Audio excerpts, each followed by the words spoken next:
अल्हम्दुलिल्लाह रब्बिल आलमीन वस्सलातु वस्सलामु अला रसूलिहिल करीम अम्मा बाद। से कबल दर्स में आप हज़रात ने कि लोगों के लिए माह रमज़ान में सौम रखना जायज़ है ना रखना जायज़ है, इस सिलसिले में बातें समाअत फरमा रहे थे। आज इसकी दूसरी जो किस्त है वो इस तौर पर है कि रोज़ा उन लोगों से भी रुख्सत है, रमज़ानुल मुबारक के महीने में रोज़ा उन लोगों से भी रुख्सत है, यानी रमज़ान के दिनों में जो हैज़ और निफास वाली औरतें हों। हैज़ और निफास वाली औरतों पर इफ्तार करना वाजिब है और सौम रखना हराम है।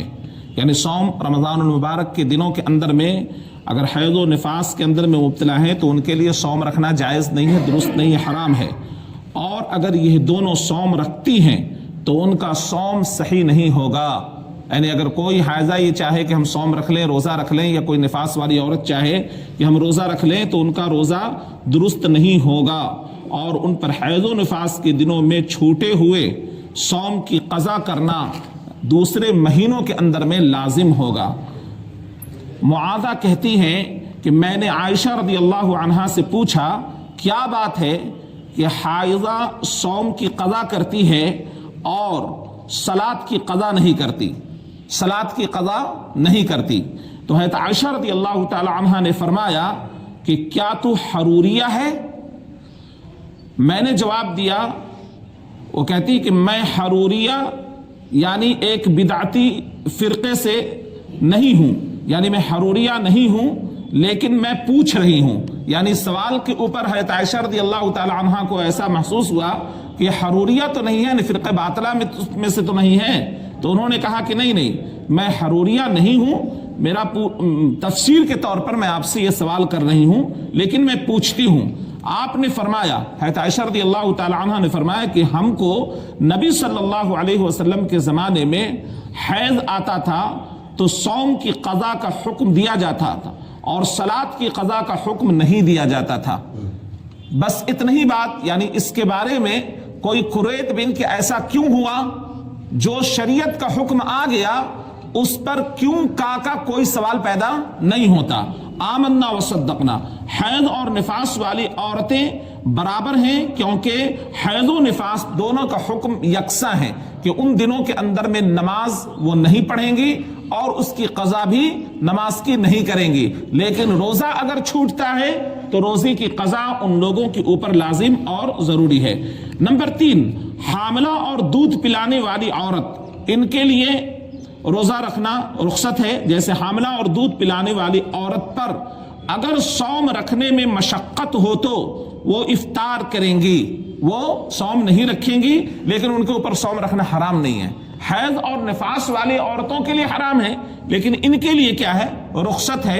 हामिला और दूध पिलाने वाली औरतें अगर मशक्क़त महसूस कर रही हैं तो वो रोज़ा नहीं रखेंगी, बल्कि वो इफ्तार करेंगी और इन दिनों की क़ज़ा करेंगी जितने दिन उनके छूट गए हैं। मसलन अगर दूध पिला रही हैं, उस महीने का पूरा रोज़ा उनका छूट गया तो वो साल भर के महीनों के अंदर में वो गिनती को पूरी करेंगी, या जब वो उसके ऊपर कादिर होंगी तो वो गिनती को पूरी करेंगी। उसकी दलील अनस बिन मालिक काबी रज़ियल्लाहु अन्हु से मरवी है कि वो हदीस है जिसे वो रसूलुल्लाह सल्लल्लाहु अलैहि वसल्लम रिवायत करते हैं। यानी अनस बिन मालिक रज़ियल्लाहु ताला अन्हु रसूलुल्लाह सल्लल्लाहु अलैहि वसल्लम से नकल करते हैं कि आप सल्लल्लाहु अलैहि वसल्लम का इरशाद है, अल्लाह तबारक व तआला ने मुसाफिर की निस्फ सलात को और मुसाफिर और हामिला और दूध पिलाने वाली औरतों के सौम को माफ कर दिया है। यानी मुसाफिर 4 रकत वाली नमाज 2 रकत पढ़ेगा, अल्लाह ने उसके लिए माफ कर रखा है, 2 रकत ही वो अदा करेगा। हाँ, अगर वो रुख्सत में है, 4 रकत अगर पढ़ लेता है तब ये रुख्सत की बात है, लेकिन अफजल उसके ऊपर यही है कि वो नमाज को क्या करे, कसर करे। इसलिए कि अल्लाह ताला ने उसके ऊपर नमाज को माफ रखा है, यानी 2 रकत को। और फिर इसी तरीके से मुसाफिर और हामिला औरतें और दूध पिलानी औरतों के लिए सौम भी माफ कर दिया है। लेकिन माफ किया है, अगर कोई आदमी रखना चाहे सौम इन हालतों के अंदर में, सफर की हालत में अगर वो सौम रखना चाहे तो उसको इजाजत, वो रख भी सकता है और वो इन दिनों के अंदर में छोड़ सकता है, बकिया दिनों के अंदर में उसको उसकी क़ज़ा करेगा। इसको, इस रवायत को इमाम अहमद ने اور اہل سنن نے اپنی کتاب کے اندر میں نقل کیا ہے بسند حسن۔ حدیث مذکور اس بات پر دلالت کرتی ہے کہ صوم کے معاملے میں حاملہ اور دودھ پلانے والی عورت کا حکم مسافر کے حکم کی طرح ہے، یعنی یہ دونوں جو حاملہ اور دودھ پلانے والی عورتیں ان کے لیے افطار جائز ہے۔ اس کو اصل فقہا نے مرضع کے حکم میں مانا ہے۔ مرضع یعنی بیمار، جو عارضی طور پر بیمار ہو جاتا ہے انسان، تو اس کے حکم میں ان کو رکھا گیا ہے۔ کن کو؟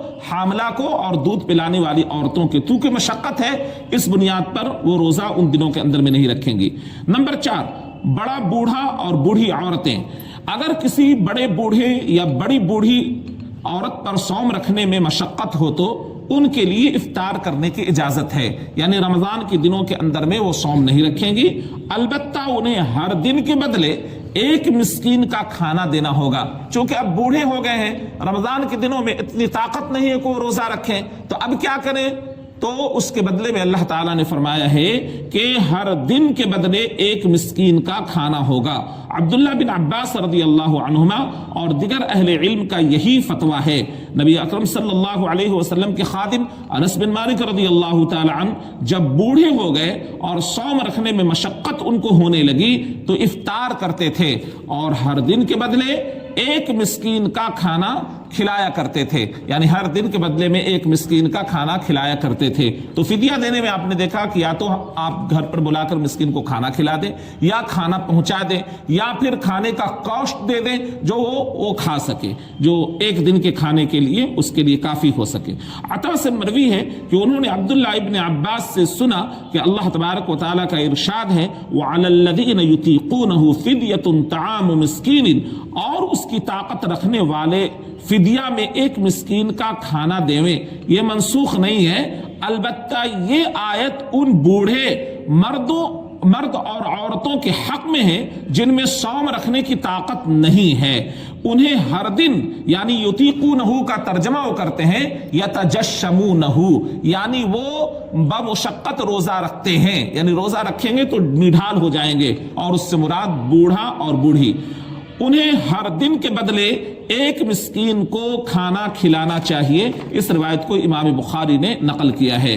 پتہ یہ چلا کہ کوئی اگر روزہ رکھنے کی طاقت رمضان کے دنوں کے اندر میں نہیں رکھتا اور دائمی مریض بھی ہے تو اس کے لیے بھی یہ رخصت ہے کہ وہ فدیے میں ہر دن کے بدلے ایک مسکین کا کھانا کھلا دے۔ اللہ تعالیٰ سے دعا ہے کہ اللہ تعالیٰ ہم تمام لوگوں کو ان احکامات کے اوپر عمل کرنے کی توفیق عطا فرمائے۔ آمین یا رب العالمین۔ سبحانک اللہم۔